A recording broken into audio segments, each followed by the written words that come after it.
जय न्याय साथियों, आज का वीडियो हर एक देश के नागरिक के लिए है, चाहे वो महिला हो या पुरुष, उससे फर्क नहीं पड़ता। आप लोग तो अगर विजिट किए होंगे इस पे तो पता चल गया होगा कि टाइटल्स क्या है या फिर थंबनेल क्या है। हम बात किस चीज़ के लेकर आज करने वाले हैं। सबसे बड़ी बात है कि अभी हमारे भारत देश की वर्तमानिक हालत क्या हो चुकी है वो आपको पता ही होगा। और एक चीज़ तो खुशी की बात हुई थी कि थोड़ी सशक्तिकरण लड़कियों में देखने को मिली है। तो सवाल सबसे पहला हमारा ये आता है, क्या सच में हमारा भारत देश आज़ाद है? क्या सच में हम लोग आज़ाद हैं? क्या सच में हम लोग खुलेआम स्वतंत्र रूप से कुछ कर पाएंगे? हम आज़ादी किस बात की माने इस देश में कि अगर आज हम किसी से कोई बात भी बोलना चाहते हैं तो खुलकर नहीं बोल पाते। जैसे अगर कहीं से कोई नेता है या फिर कोई पुलिस है, यहाँ तक कि पुलिस जो है वो हमारी सुरक्षा के लिए होता है, फिर भी हमारे सुरक्षा के लिए होने के बावजूद हम खुद डरते हैं कि पुलिस के सामने जाएंगे तो क्या होगा। अरे भाई, किस बात का डर? जब वो हमारी सुरक्षा के लिए है फिर भी डर रहे हैं। यानी कहीं ना कहीं हम दोनों में अभी एक परत वाली चीज़ें बीच में आ रही है, कुछ ऐसी लेयर आ गई हैं जो कि हम दोनों को एक दूसरे से अलग करती है और हम लोग अच्छे से काम नहीं कर पाते हैं। तो सबसे बड़ी बात है कि हम लोग आज से कुछ दिन पहले आज़ादी का जश्न मनाए थे और वीडियो हम लोग 3 दिन बनाए हैं, लेकिन अफसोस की बात है कि तीनों दिन की वीडियो किसी कारण बस ना अच्छे से बन पाई ना अपलोड हो पाई। किसी दिन लाइट चला गया तो किसी दिन वीडियो अच्छे से नहीं बन पाया।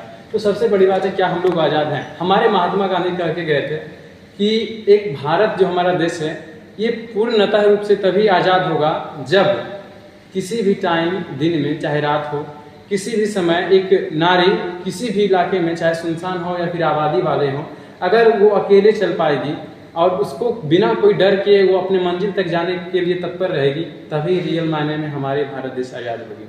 लेकिन अफसोस क्या हम लोग कर पाते हैं? सबसे बड़ी बात है कि हम लड़कों के लिए भी तो एक पाबंदी आ जाती है। यहाँ तक कि हम लड़कों को घर से कहा जाता है कि 7 बजे के बाद तुम घर से बाहर मत जाना, अंधेरा हो गया मत जाओ, कल काम कर देना, या फिर जा रहा है तो किसी को साथ ले लो या फिर जल्दी आना। यानी कि जब लड़के भी पूर्णतः रूप से आज़ाद नहीं है तो फिर लड़कियों की बात ही क्या करना है, क्योंकि लड़कियों तो पहले से ही कहा गया और अभी भी हमारा समाज पुरुष प्रधान समाज है। तो वो बड़ी बातें हैं। अब आज़ादी की बात करें तो देखो भाई, कोई पढ़ाई के प्रेशर में तो कोई किसी सामाजिक प्रेशर में तो कोई राजनीतिक शिविर में आके अपना आत्महत्या कर दे रहा, फांसी लगा के। किसी का रेप हो रहा है, जिससे कोलकाता में इतनी बड़ी चीज़ें अभी सामने आई है। उसके बाद फिर हमारा उत्तराखंड में भी वो सारी चीज़ें हुई थी, लेकिन फिर भी ये मामला अभी तक का कोई सिमटा नहीं है। सबसे बड़ी बात, क्या स्टूडेंट्स लगभग बचपन से लेकर जब उसका उम्र 5 हो जाता है, 5 साल को होता है, उसके बाद वो हमेशा मेहनत करते रहता है।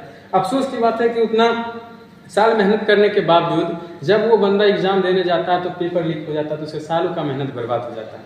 उसके बाद क्या होता है? उससे नेता को फर्क नहीं पड़ने वाला है, क्योंकि कोई भी नेता के बेटा नौकरी नहीं लेता है। किसी भी नेता के बेटे को सरकारी नौकरी नहीं चाहिए। किसी भी नेता को बेटा को सरकारी ट्रेन जो चलती हैं उसका जनरल डब्बा या फिर स्लीपर नहीं चलेगा।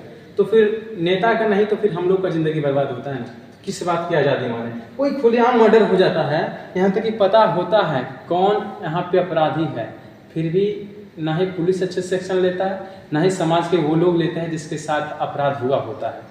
तो बताइए कि हम किस बात की आज़ादी माने? खुलकर हम लोग यहाँ तक कि न्याय के लिए बातें तक नहीं बोल पाते, क्योंकि हमें डर होता है कहीं कुछ गलत ना हो जाए, कहीं हमारे प्रति कोई कुछ कर ना दे। तो किस बात की आज़ादी माने? आज़ादी, मेरी तरफ से अगर आज़ादी की डिफिनेशन दिया जाए तो हम कहेंगे कि आज़ादी, हम देश को उसी दिन कहेंगे कि हमारा देश आज़ाद है जब कोई भी कार्य करने से पहले, चाहे किसी भी उम्र का व्यक्ति हो, किसी भी उम्र का नागरिक हो, बिना हिचकिचाहट के साथ हर कार्य कर पाएगा, बिना रोक टोक के हर कार्य कर पाएगा, तभी हम लोग रियल मायने में आज़ाद हो पाएंगे। आगे बात करते हैं सबसे बड़ी बात। ये मुद्दा हम 15 अगस्त से ही काम करने को लेके तैयार थे, परंतु किसी कारणवश नहीं हो पाया। तो मुद्दा हमारा सबसे बड़ा था कोलकाता को लेके। कोलकाता को लेके क्या भाई? तो हमारी जो बहन थी डॉक्टर मोमिता देवनाथ, उसके साथ जो हश्र हुआ था वो आप देख सकते हैं और आप जानते भी होंगे क्या हुआ था। तो सबसे बड़ी बात है, उसके साथ ये हुआ। अभी हमारी जो है 24 अगस्त चल रही है, हम वीडियो 15 अगस्त से ही बनाने की तैयारी कर रहे थे, लेकिन ये पहले जब 15 अगस्त से बना रहे थे तो सिर्फ हम कोलकाता के केस को लेकर आगे बढ़ रहे थे, सिर्फ कोलकाता वाले केस है। लेकिन अभी इतना लेट हो गया, वीडियो किसी कारण बस अपलोड नहीं हो पाए, जिस कारण से अपडेट करते करते हम देश के हर एक पहलुओं को देखते हुए, हर एक अपडेटिंग न्यूज को देखते हुए सारी चीज़ को शामिल किए हैं। तो कोलकाता, बताओ कि डॉक्टर को हमारे देश में भगवान माना जाता है। अफसोस की बात यह है कि भगवान के साथ बलात्कार होता है और उसको न्याय नहीं मिलता है, तो फिर हम आम जनता क्या करें?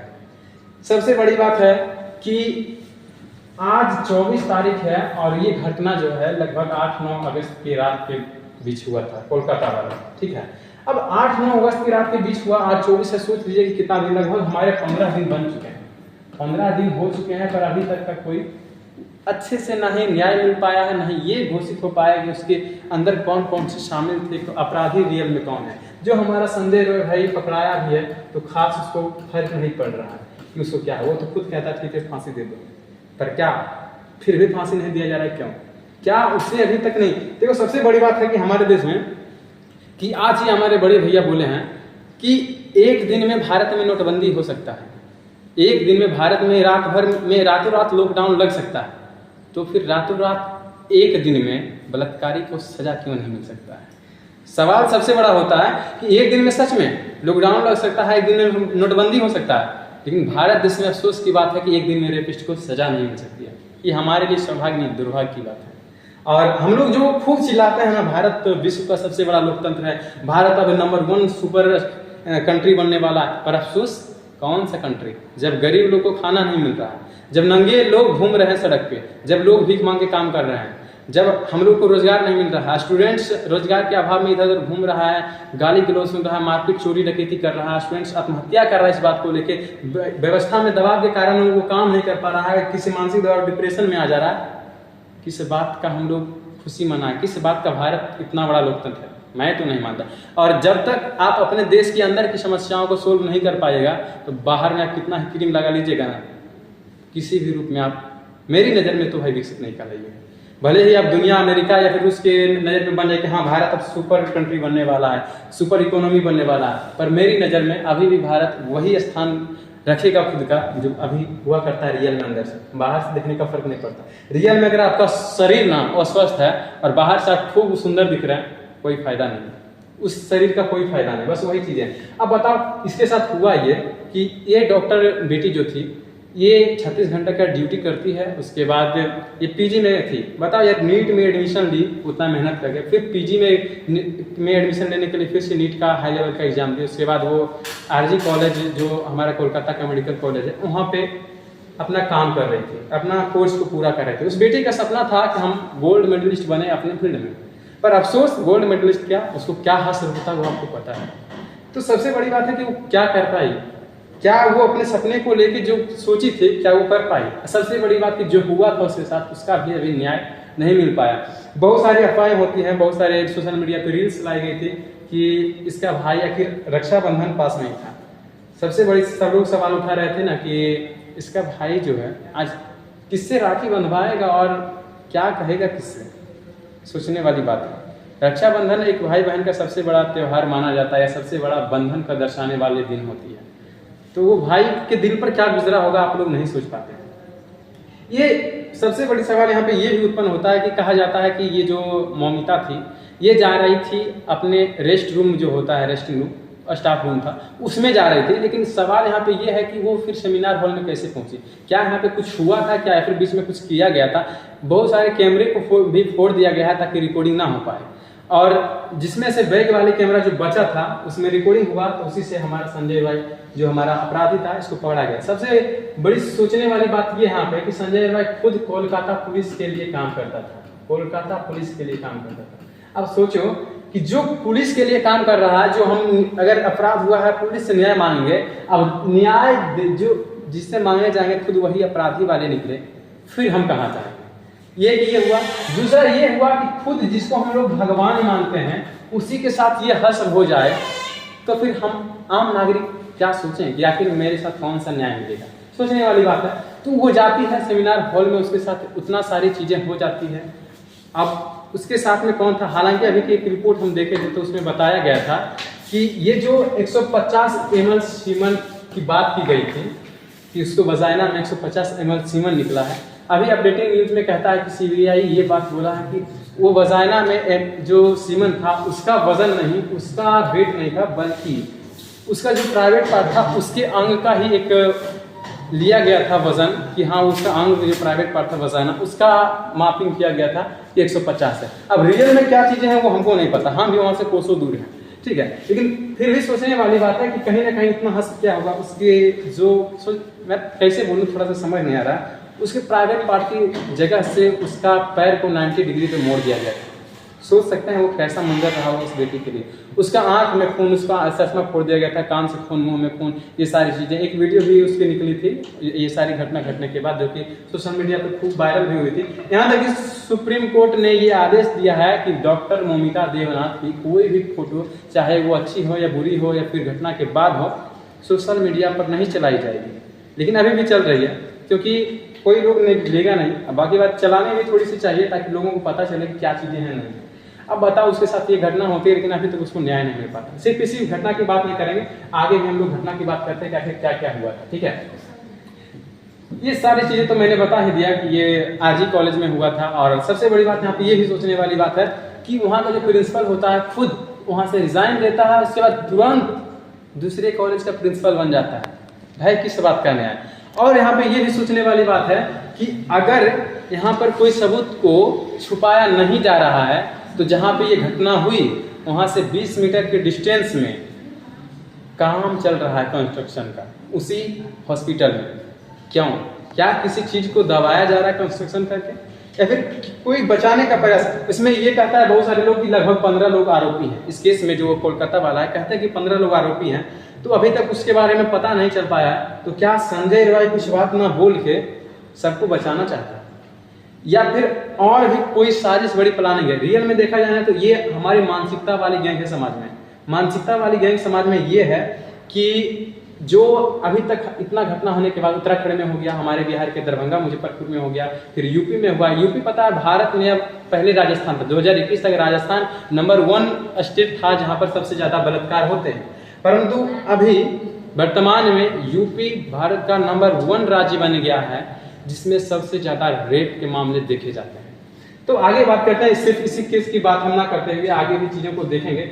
ये सारी चीजें जो हुई वो तो मैंने आपको बताया है, लेकिन सबसे बड़ी सोचने वाली बात यही होती है भाई कि अभी तक कोई मिल गया ना। सबसे बड़ी बात तो यहाँ पे ये होता है कि जिस राज्य में ममता दीदी जैसी मुख्यमंत्री हो जो कि नारी के लिए कार्य करती हो, नारी के दुख को भी नहीं समझ पा रही, जिस राज्य में नारी हो उसकी पूजा दुर्गा और काली के रूप में की जाती है, उसी राज्य में ये फसल हो तो अन्य राज्य जो हो वहाँ की बात ही क्या करना। और ये भी देखिए कि यहाँ तक कि सबसे बड़ी बात है कि ममता बनर्जी बहुत स्ट्रिक्ट हैं मुख्यमंत्री के तौर पे, लेकिन वो अपनी बेटी के लिए अभी तक का कोई न्याय का चीज़ नहीं कर पाई। अभी तक वो ये नहीं सोच पाई कि आखिर हम कौन सा फैसला लें या फिर क्या करें। सीबीआई को मामला सौंप दिया गया, सीबीआई भी काम करेगा नहीं करेगा। अब आगे भी एक केस होगा या फिर नहीं होगा ध्यान नहीं है, या फिर हो सकता है पीपीटी से हटा दिया गया हो। हमारे पटना में 1999 की घटना है शिल्पी जैन वाली, उसके साथ भी रेप के मामले होते हैं। सबसे बड़ी बात यहाँ पे सोचने वाली ये भी है कि उसका बॉडी जो है जला दिया जाता है। ये शिल्पी जैन की बात कर रहा हूँ। रेप करने के बाद उसका जो दोस्त होता है बॉयफ्रेंड गौतम, दोनों का बॉडी जलाने के पश्चात 2 दिन के बाद रिपोर्ट आती है, पोस्टमार्टम रिपोर्ट। भाई बॉडी जलाने के बाद पोस्टमार्टम रिपोर्ट कहाँ से कैसे, ये क्या प्रक्रिया रही होगी? और उसमें जो विक्टिम थे या फिर उसमें जो भी अपराधी थे उसकी बातें हम खुलकर नहीं बोलेंगे, क्योंकि खुलकर बातें बोलने से एक राजनीतिक एजेंडा यहाँ पे क्रिएट हो जाएगी, तो फायदा नहीं है बोलने का। ठीक है, तो यहाँ पे बताइए कि शिल्पी जैन को अभी तक केस नहीं मिल पाया। यहाँ तक ये सोचिए कि जो सीबीआई थी, सीबीआई पर भी भाई हम किस बात से भरोसा करें? सीबीआई जो है वो शिल्पी जैन वाली केस को हत्या बताया। ठीक है, मतलब ये जो उसके पिता थे शिल्पी जैन कौन थी भाई? तो 1999 में जो वो मिस पटना रह चुकी है, पटना की सबसे सुंदर लड़की, उसके पिताजी जब कंप्लेन किए नजदीकी पुलिस स्टेशन में, तो जांच के बाद ये सारी जो केस थी वो सीबीआई को सौंप दी गई। अब सीबीआई को करने के बाद क्या है, सीबीआई खुद 4.5 साल बाद, यानी कि ये 2003 या 4 के आसपास रिपोर्ट देता है कि ये घटना हत्या की नहीं बल्कि आत्महत्या की थी। तो सीबीआई से मेरा सवाल ये है कि अगर ये घटना हत्या की ना होकर आत्महत्या की थी, तो फिर शिल्पी जैन के बॉडी पर अलग अलग इंसान का सीमन का रिपोर्ट कैसे आया? ऐसा तो नहीं हो सकता। अलग अलग इंसान का बीड़ी का रिपोर्ट कैसे आएगा शरीर में? अगर हत्या थी तो कहीं ना कहीं कुछ रेप हुआ है और आत्महत्या हुई है, तभी चीजें ऐसी हुई है। तो ये सोचने वाली बातें थी। और आगे बात करते हैं कि हमारे अभी भारत में हाल क्या है इस चीज़ों को लेके, ये वर्तमानी हालत को लेके।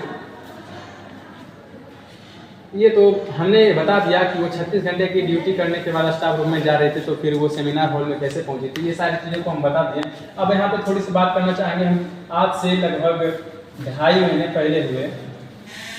आज से लगभग 2.5 महीने पहले घटना हुआ था हमारे बिहार के औरंगाबाद का एक जगह पड़ता है नवीनगर, जो कि काराकट क्षेत्र में आता है, जो हमारा विधानसभा का क्षेत्र रहा है, सॉरी लोकसभा का क्षेत्र रहा है। वहाँ पे हमारे पवन सिंह खड़े होते हैं सांसद के रूप में, और नाम नहीं याद है हमारा, हमको कांग्रेस की ओर से रहता है अभी, ठीक है।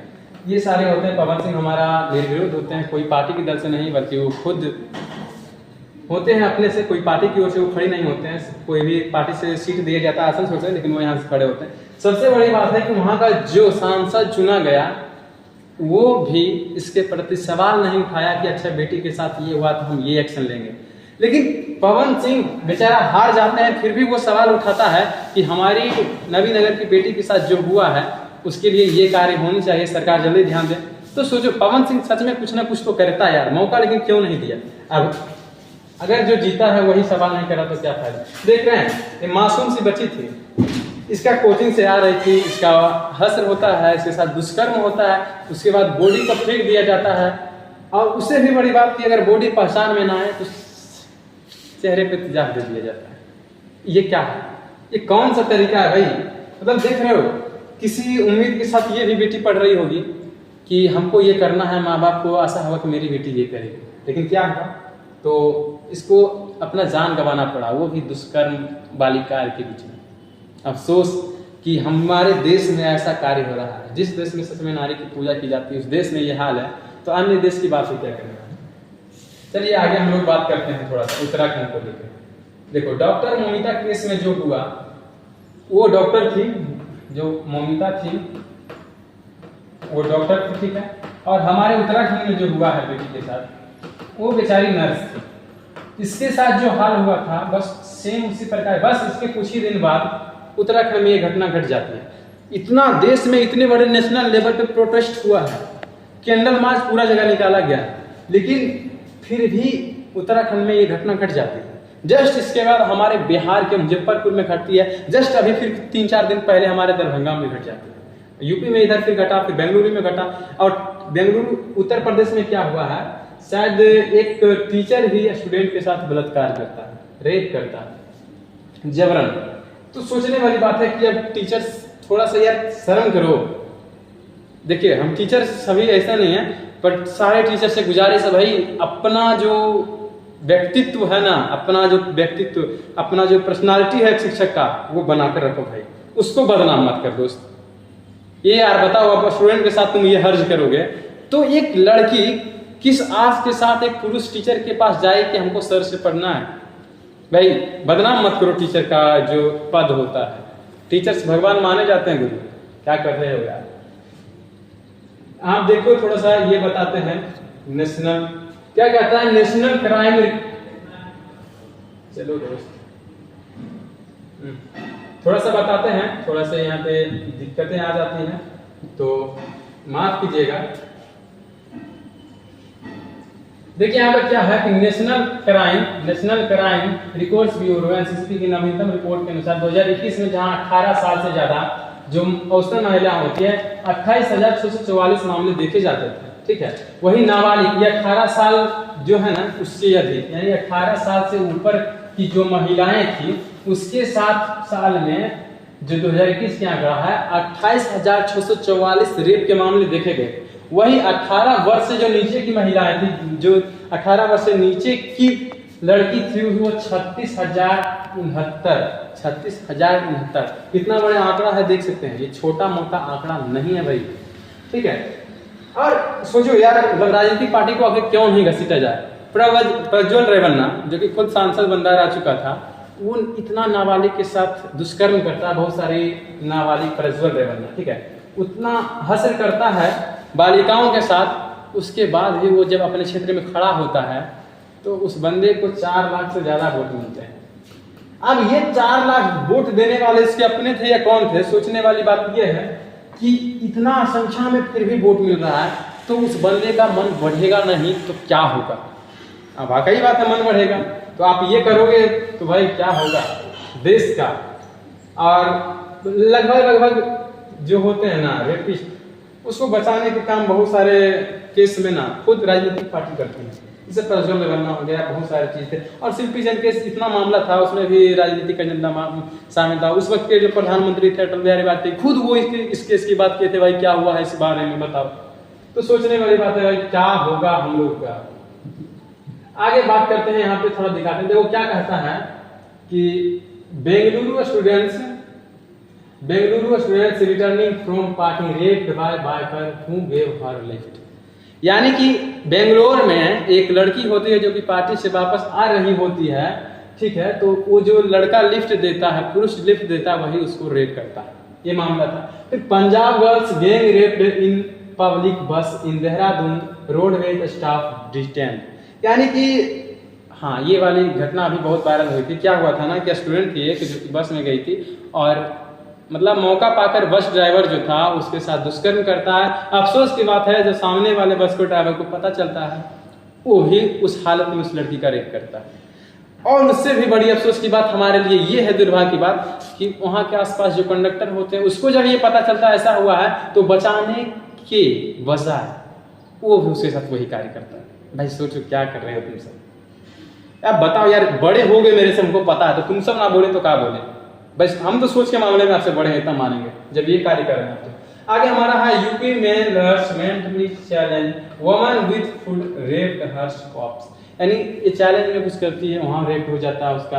गर्ल 14 यानी 14 गर्ल जो है raped by school teacher in UP dies after months of treatment. यानी यूपी का एक टीचर होता है जो कि 14 बालिकाओं के साथ रेप करता है। बालिकाएं तो जिंदा रहती है, पर ट्रीटमेंट के दौरान कुछ दिनों में, महीनों में उसकी मृत्यु हो जाती है।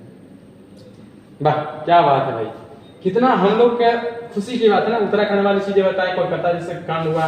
फिर हाँ, इधर हाल फिलहाल 2-3 दिन पहले एक रिपोर्ट आया है, एक न्यूज आई है कि आरा में, यानी बिहार का जो आरा है, मुजफ्फरपुर हुआ, फिर दरभंगा हुआ, फिर हमारे आरा में भी वही हश्र होता है एक लड़की के साथ। क्या करोगे भाई, इस देश का क्या होगा वो तो देश ही जाने और देश की जनता है। यूपी में रेप्ड, क्या है, यूपी में raped teen daughter for over a year arrested cops. यानी कि उसकी जो डॉटर होती है किशोर अवस्था की उम्र की, टीन मतलब यही होता है, यानी कि जो जाता है ना THIRTEEN 13, उसके बाद 19 तक जो एज जाता है, यानी इसी एज के बीच में थी। तो जब पिता भी ऐसी हस्र बेटी के साथ करें तो एक बेटी भी किस पे भरोसा है। सब पिता को नहीं बोलेंगे, पर जो भाई ऐसे पिता है ना, बचाओ अपने पद को। आगे देखते हैं हम लोग,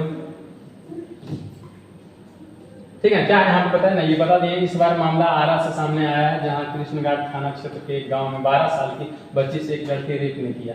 12 साल की बच्ची के साथ, उसकी उम्र क्या होती है भाई, उसका लगभग 10-11 साल में उसका मासिक चक्र शुरू होता है। उसके बाद यहाँ तक कि यार 2 साल की बच्ची के साथ रेप हो रहा है। मतलब क्या सोचते हो उस बच्ची के बारे में, उसके बाद ऐसा कार्य करते हो, सोच रहे होगे। अभी मतलब उस बहन का मैं आज नाम लेना चाहूँगा, मेरी बहन है, वो खुद अपने सोशल मीडिया पे लगाई हुई थी कि एक पुरुष 10-12 वर्ष की लड़की को देख देख कर जवान बना देता है। कितना बड़ा बात बोल गई उसको। मैंने जब पढ़ा ना यार, बोला यार क्या बोली है तुम। सोचो, वो बोलती है कि एक पुरुष 12 वर्ष की लड़की जो कि जवान नहीं होती है, अभी बस उसका किशोरावस्था शुरू होता है, उसको देख देख कर जवान बना दिया जाता है। वाह क्या बात है। पुरुष अपने पद को संभालो। पुरुष प्रधान समाज होने का तात्पर्य ये नहीं है कि आप कुछ भी कर जाइएगा। अगर जब तक हम जैसे पुरुष भी जिंदा रहेंगे ना, तब तक लड़ेंगे, जितना दम होगा मेरा उतना तक तो लड़ेंगे भाई। ठीक है, चलो आगे देखते हैं। आगे क्या है, रिपोर्ट आपको दिखाते हैं। चलो अभी हम रिपोर्ट आपको दिखाते हैं। मणिपुर का मामला का मैंने अभी बात नहीं किया है, तो इसकी मामला का भी मैं बात थोड़ा सा कर लूँगा। मणिपुर में क्या हुआ है, देखो मणिपुर में होता ये है कि 2 महिला होती है। यहाँ पे देख सकते, ये जो आपका भाग दिख रहा है ये महिला है, इसको धुंधला कर दिया गया है क्योंकि मैं किस हद से उसके शरीर को दिखाऊं, वो नंगी है भाई। इतना सारा पुरुष मणिपुर में 2 नंगी, इधर कट गया है, 2 नंगी महिलाओं को बीच रास्ते के साथ शहर में घुमाया जाता है। क्या ही होगा भाई। सोचो मणिपुर में जो मामला है वही वाली चीजें। फिर देखो भारत में एक दिन में औसतन 87 रेप के मामले होती है, यानी भारत इतना बड़ा देश है जिसमें प्रत्येक दिन 87 मामले देखे जाते हैं, और सबसे ज्यादा मामला हमारा अभी उत्तर प्रदेश में होता है जिसकी मामला की संख्या 11 है, यानी 87 में 11 है। राजधानी दिल्ली में एक दिन में 5.6 रेप, यानी लगभग 5.5 रेप दिल्ली में होते हैं एक दिन में, सोच लो। फिर एनसीआरबी के ताजा आंकड़ों के मुताबिक पिछले सालों के मुकाबले रेप के मामलों में इतना प्रतिशत की वृद्धि हुई, यानी 13.23। मतलब अगर पिछले साल 100 महिलाओं के साथ रेप हो रहा था, तो अभी 113 से 114 महिलाओं की संख्या आ चुकी है। सोचो क्या हो रहा है, वृद्धि हो रही है लेकिन घटोतरी नहीं हो रही है। कहाँ गया, किस विकास की बात करते हैं आप लोग? सारे मंत्री से सवाल है, किस विकास की आप बात करते हैं? जब आपके देश में बहन बेटी ही सुरक्षित नहीं तो विकास का आप क्या कीजिएगा? जो समाज की निर्माता खुद एक नारी है, जब वही सुरक्षित नहीं तो विकास का क्या कीजिएगा?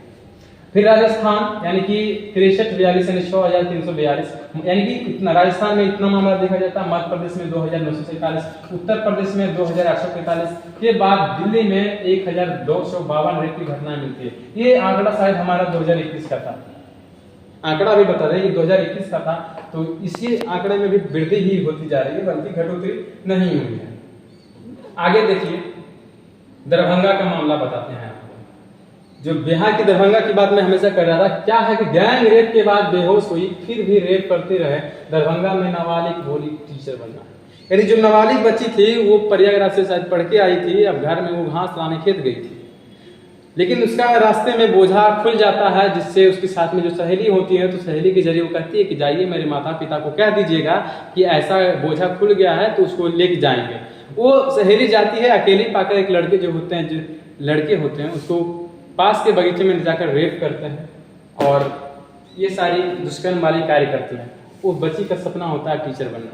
और अभी मैंने वीडियो एक सोशल मीडिया पर देख रहा था, विकास देवकृति सर बताते हैं कि एक लड़की थी जिसके साथ बचपन में रेप हुआ था और वो लड़की आईपीएस बन गई। तो अब जब उससे पूछा गया कि आप आईपीएस बनना क्यों चाहते हैं, वो लड़की जवाब देती है कि जब मैं छोटी थी तो मेरे साथ रेप हुआ था, गैंग रेप हुआ था, सिर्फ रेप नहीं सिर्फ गैंग रेप हुआ था। अब गैंग रेप हुआ था जिसके बारे में मैंने किसी को नहीं बताया, माता पिता को भी नहीं, क्योंकि अगर बताती तो गलती मेरी ठहराई जाती। ये सारी हुआ तो मैंने ठान लिया कि मैं कुछ ऐसा करूंगी ना जिससे मैं इस पर एक्शन ले सकूं। वो लड़की आईपीएस बनती है और मुझे पूर्ण विश्वास है कि वो जिस भी क्षेत्र में वो अपना कार्य करती होगी वो क्षेत्र सुरक्षित होगा। ठीक है, आगे देखिए, है ना, यूपी नंबर 1 है। ठीक है, रोज होते हैं 11 रेप, ये अभी ताजा रिपोर्ट है। तो यूपी में रोज 11 रेप होते हैं, जो कि यूपी हमारा भारत का नंबर 1 राज्य है। भाई यूपी आपको बहुत बहुत बधाई इस बड़े मुकाम को पाने के लिए। शर्म करना, योगी आदित्यनाथ वहां पे मुख्यमंत्री हैं भाई, हिंदू राष्ट्र भगवा पहनने वाले मुख्यमंत्री हैं। संभालो अपने देश को योगी जी, संभालिए। चलिए अब इस वीडियो के अंतिम पड़ाव की बात करते हैं। अब अंतिम पड़ाव क्या है? अंतिम पड़ाव के लिए हमने बैकग्राउंड ही रखा है इस सारी चीजों को। महिला की रेप को ये दर्शा रही है चीजें, ठीक है। उसके बाद ये सशक्तिकरण नहीं है महिला का, झूठ मूठ का बात करते हैं मोदी जी आप महिला सशक्तिकरण की। कौन सा सशक्तिकरण जब महिला सुरक्षित ही नहीं है? तो अफसोस अगली बार प्रधानमंत्री नहीं बनेगा, इसलिए बचाइए अपने आप को। तो मोदी जी अपने आप को बचाइए, अगला बार भी अच्छे से काम कीजिए।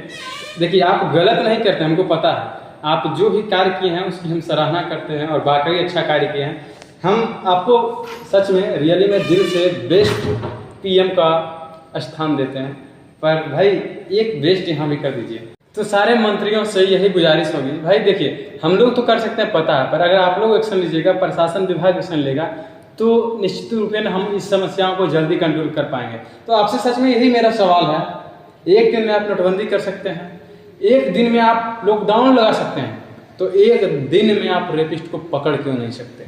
भाई सवाल तो सही है। तो देखिए करना ये है, देखो क्या है, मतलब हाल किया गया, सोचिए इसमें लिखा हुआ है बहू, बेटी, देवी, दुर्गा, काली, ये सारी चीजें लिखी गई है, ठीक है। और यहाँ पे दिखाया गया कि महिला के साथ जो चीजें हो रही हैं वो वाली चीजें रखा गई, ये प्रोटेस्ट को लेकर दर्शा रही है। और ये चीजें स्टेप वाले उसको बता रहे हैं कि यानी कि रोकिए इन सारी चीज को, जो ये घटना घट रही है उसको रोकिए। ये मोमबत्ती कैंडल वाली, और महिला से मेरा ये गुजारिश रहेगा, पुरुष से मेरा ये गुजारिश रहेगा कि आप लोग जो कैंडल मार्च निकाल रहे हैं ना, मैं नहीं मानता कि वो तो सही रूप से एक्शन लिया जाएगा उससे। भाई जिस देश में महाभारत में, जिस देश में रामायण में महिलाओं के साथ हुए गलत कार्य को लेके शस्त्र उठाए जाते थे, उस देश में साला मोमबत्ती उतारा जा रहा है रोड पे। क्या होगा? शस्त्र उठाओ दोस्त, मोमबत्ती नहीं। सोचो कि जिस देश में ये हमारी माता सीता के साथ ये होता है, महाभारत में द्रौपदी के साथ ये होता है, तो शस्त्र उठाए जाते हैं और अफसोस उसी देश में अब मोमबत्ती उठाया जा रहा है। शस्त्र उठाओ, मोमबत्ती नहीं भाई। तब माफ कीजिएगा दोस्त, थोड़ा सा मतलब लाइव करने की वजह से वीडियो थोड़ा सा ऊपर डाउन हो रहा है नीचे, ठीक है। तो देखो सबसे बड़ी बात यहाँ पे ये है ना कि सजा ऐसी होनी चाहिए ना कि रेपिस्ट एक बार सोचे कि अगर मैं पकड़ाया तो मेरे साथ क्या होगा। 100 बार उसको सोचना पड़ जाए कि भाई मेरे साथ क्या हश्र होगा अगर मैं ये कार्य किया तो। बहुत सारे देश हैं, देखो जैसे अमेरिका में सीधा शूट आउट कर देता है, इंग्लैंड है हमारा, फिर हमारा सऊदी अरब में सीधा फांसी दे दिया जाता है। बहुत सारे देश में बीच चौराहे में रख के पत्थर से मार मार के मौत कर दिया जाता है। हमारे प्राचीन व्यवस्था की बात करें तो उसके जो पुरुष होते हैं अगर ऐसा कार्य करता है तो उसके प्राइवेट पार्ट को चूहे वगैरह से या फिर कोई जानवर खूंखार होता है उससे कटवा दिया जाता था। मतलब एक बार खाली इमेजिन करो दोस्त कि क्या होगा आखिर ऐसा कार्य करने पे। ये सारी चीजें सजा को लेकर ऐसे कार्य करनी चाहिए। और बाकी बात करें तो देखो महिलाओं आपसे बात करेंगे कि आप भी थोड़ा सा समझदार बनिए, आप भी थोड़ा सा खुद को बदलिए, खुद को तरीका में रखिए। मानते हैं कि हम सारे पुरुष ऐसे नहीं होते, पर पुरुष से बचने का तरीका यही है। और हमको ये पता है कि समाज को बदलने का काम सिर्फ महिला ही कर सकती है। तो देखो करना यह है कि कार्य भी करना है, सामाजिक बेड़ियों को तोड़ना भी है। दोनों साथ में मैनेज करके आप लोग को चलना होगा। और अभी जो आप सोशल मीडिया या फिर प्लेटफॉर्म पे कर रहे हैं ना कि अपना डीपी को पूरा काला कर दिए, देखिए सोशल मीडिया पे डीपी काला करने से कुछ नहीं होने वाला इस देश में। आपको रियल लाइफ में काला कर दीजिए जीवन को कि अगर मेरे बिना सच में पुरुष का जीवन कैसा होगा। रियल लाइफ में आप लोग काला करके दिखाइए, अंधेरा कर दीजिए पुरुष का जीवन। अगर आप डीपी में काला कीजिए क्या फर्क पड़ने वाला? नजर तो भाई उसी करेगा। सोशल मीडिया पे रेप थोड़ी कोई करता है, रेप तो यार सामने में करता है। तो सोशल मीडिया पे काला मत करो दोस्त, रियल लाइफ में करो। तो यही सारी लड़कियों से गुजारिश होगी। तो ये सारी चीजें हैं। बाकी बात हम पुरुष जो हैं बहुत सारे जो अच्छे हैं साथ हमेशा खड़े हैं आप लोगों के। कुछ मंत्री लोग देखो, मंत्री भी प्रशासन में पूरा कार्य नहीं करेगा, हम लोग को मिलकर करना होगा। बाकी बात ये महिलाएं जो घर से निकलने के लिए डरती है वो उसका कारण तो हम पुरुष ही है ना। तो पुरुष समाज आपसे ये गुजारिश है कि आपको करना ये है कि अगर सामने रास्ते में कोई महिला दिखती है या फिर अकेली दिखती है या कुछ होता है या फिर भीड़ भाड़ में है तो जो अच्छे है ना आप उसका साथ दीजिए। उसको ये फील मत होने दीजिए कि वो लड़की अकेली है, वो नारी अकेली है। उसका साथ दीजिए कि वो डरे नहीं कि हम यहाँ पे अकेले हैं। उसको लगना चाहिए कि हाँ मेरे सामने तो वो है, मेरे साथ वो है, मेरे पीछे हुए हैं, कुछ भी होगा तो हम देख लेंगे। ये सारी चीजों को करनी होगी। बाकी बात जो सारी बातें होगी सुरक्षा को लेकर, बाकी बात जो सजा को लेकर, ये सारे कार्य क्यों हो रहे हैं, इन सारी बातों का हम बात अगले पार्ट 2 वाले वीडियो में करेंगे। और इस वीडियो के लिए हम इतना ही रखना चाहेंगे। और अगर आप इस पर कुछ कहना चाहते हैं या फिर कुछ मत देना चाहते हैं तो कमेंट बॉक्स खाली है और आप वहाँ पे अपने विचार को रख सकते हैं। जय हिंद, जय भारत, जय न्याय, धन्यवाद।